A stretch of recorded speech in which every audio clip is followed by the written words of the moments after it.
Christopher, Soufian Robert, Claude. Alassabag, merci d'être avec nous. Vous nous avez rejoint pour cette émission spéciale. On entend donc ces familles égrener ces noms. Ils ont perdu un proche victime donc, de ces attentats du 12 septembre. Vous êtes écrivain, vous êtes spécialiste des affaires intérieures américaines, professeur de géopolitique à Baruch College. Où étiez-vous au moment des attentats? Très très loin de New York, en Normandie. Et puis effectivement, comme tout le monde, vers 16h30 en France, j'ai allumé la télé et j'ai constaté, je crois, définitivement que l'Amérique du XXe siècle ne serait pas celle du XXIe siècle.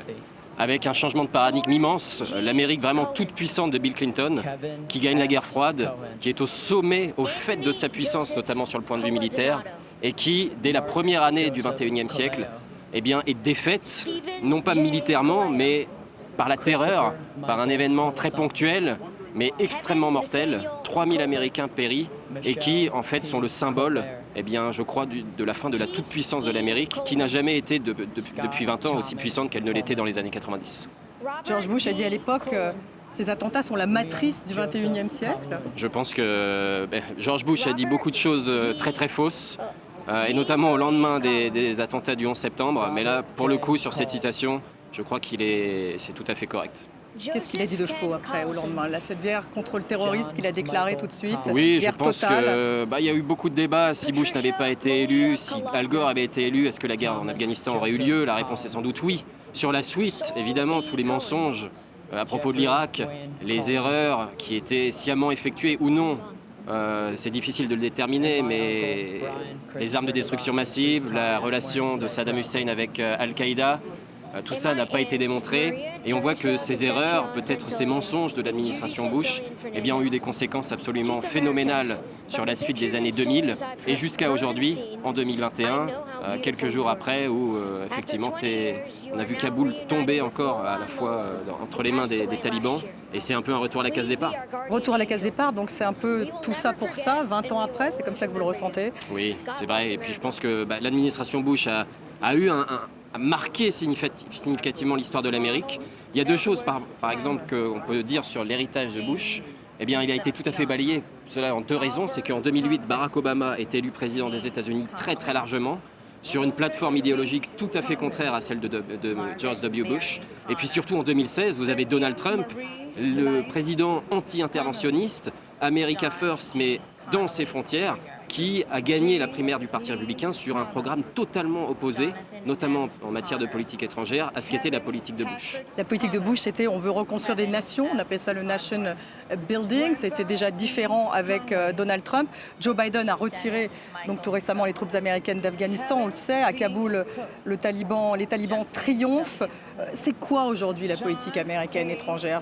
Quelle est la marque de Joe Biden? Mais je pense qu'effectivement, au lendemain de la guerre froide, qui a été très largement gagnée par les États-Unis, il y avait cette impression, notamment au sein de l'administration Clinton et au début de l'administration Bush, que l'Amérique était toute puissante. L'Amérique pouvait tout. Et on a vu avec Barack Obama, puis avec Donald Trump, puis maintenant Joe Biden, ces trois présidents ont le même paradigme. Un retrait relatif des États-Unis des affaires internationales, ça ne veut pas dire un retrait total, mais clairement une priorité donnée et une conscience que cette fois, c'est sûr, l'Amérique ne peut pas tout, et il va falloir que l'Amérique fasse avec ses moyens, au cours du XXIe siècle, si elle veut faire face à tous les dangers, qui sont notamment terroristes, mais également chinois et également encore et toujours russes.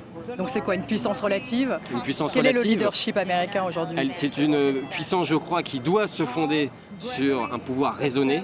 La force brute ne marche plus, le soft power doit privilégier. Ça n'empêche pas que de temps en temps, militairement, les États-Unis, on le sait, peuvent montrer les dents. On sait qu'on est effectivement, si jamais ça bougeait demain à Taïwan, très très clairement, les États-Unis et Joe Biden auraient une décision très critique à faire, notamment sur le plan d'utiliser la force militaire. Donc, mais ce n'est pas l'arme que doit privilégier l'Amérique au XXIe siècle, tout simplement parce qu'encore une fois, elle n'en a plus les moyens. Elle n'en a plus les moyens. Il parle de l'attaque d'intérêts vitaux de l'Amérique, Joe Biden. Donc si les intérêts vitaux de l'Amérique sont attaqués, à ce moment-là, il y a riposte et on en reste là. Exactement. Et là, vraiment, on ne sait pas ce que le futur peut réserver. Et Joe Biden, qui a été encore une fois élu sur une plateforme relativement modérée, on voit très très bien qu'après 8 mois de présidence, tout peut se passer. Et si jamais quelque chose devait bouger très significativement quelque part dans le monde, Joe Biden aurait à son tour, en tant que président des États-Unis, le sort du pays et de son héritage politique entre ses mains. Et c'est très difficile de prévoir ce que ce président modéré pourrait faire. On sait que notamment, il avait voté la guerre pour aller en Irak, il avait voté pour aller en Afghanistan. En tant que président, même élu sur une plateforme modérée, pourrait-il tenir le même discours? Ou bien serait-il obligé, notamment comme Bush, eh bien, d'attaquer et de faire valoir, je dirais, ce qui reste de la puissance de l'Amérique? En tout cas, ce retrait d'Afghanistan a été un fiasco, et on le voit d'ailleurs dans les sondages. Pour Joe Biden, tous ces Afghans qui veulent fuir le pays, les Américains en ont accueilli un certain nombre. Qu'est-ce que ça signifie effectivement, cette chute de Kaboul, littéralement un mois avant ce 20e anniversaire des attentats du 11 septembre? Qu'est-ce que ça veut dire pour Joe Biden? Et il y a une part de malchance là-dedans, puisqu'on sait très très bien que c'est effectivement Donald Trump qui avait fixé la date du 1er mai pour le retrait des forces américaines en Afghanistan. Joe Biden est tributaire de cet héritage, il est tributaire de la parole des États-Unis, il ne peut pas vraiment se retirer de ce que Donald Trump avait promis, donc il est obligé d'aller en avant et de continuer avec la même décision. Maintenant, sur ce qui est des sondages, c'est un peu à double tranchant, parce qu'on voit très très bien que Joe Biden a perdu presque 10 points dans les sondages en quasiment 3 mois. C'est vrai que c'est lié à l'Afghanistan. Dans le même temps, on constate très très clairement que 75% des Américains sont favorables au retrait des troupes américaines en Afghanistan.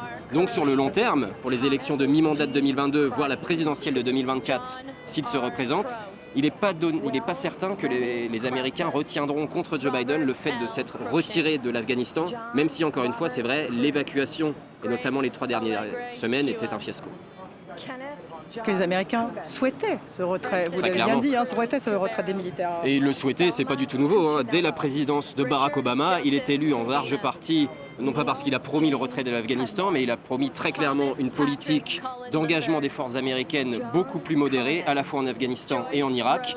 Il a, sauf au début de son mandat, plutôt été fidèle à cette promesse. Et en fait, voilà, depuis 13 ans, eh bien, les Américains, eux, sont plutôt stables dans leur soutien au retrait des forces américaines en Afghanistan, qui a maintenant été effectué officiellement. Alors qu'à l'époque, au contraire, ils étaient va-t-en-guerre, il y a 20 ans, juste après ces attentats. Bien sûr. Nombre d'Américains sont allés voir l'armée, se sont en fait engagés dans l'armée pour justement se battre. Bien sûr, et en fait c'est très très difficile à croire que George Bush, qui finit son mandat au moment où Barack Obama rentre à la Maison-Blanche avec 15% de popularité, au lendemain des attentats du 11 septembre, George Bush, c'est absolument phénoménal. Sa popularité au sein de tous les Américains, elle grimpe à 92%.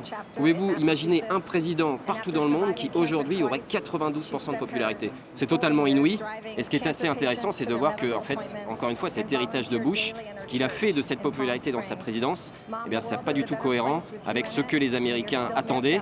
Les Américains qui, dès 2003, étaient extrêmement sceptiques sur l'Irak, qui, dès 2006, ont commencé à comprendre que l'engagement en Afghanistan n'allait nulle part, tout simplement parce que c'est un piège géopolitique et stratégique. Et là-dessus, Joe Biden, je crois, encore une fois, sur le long terme, ne pâtira sans doute pas de ce retrait des forces américaines. Alors on va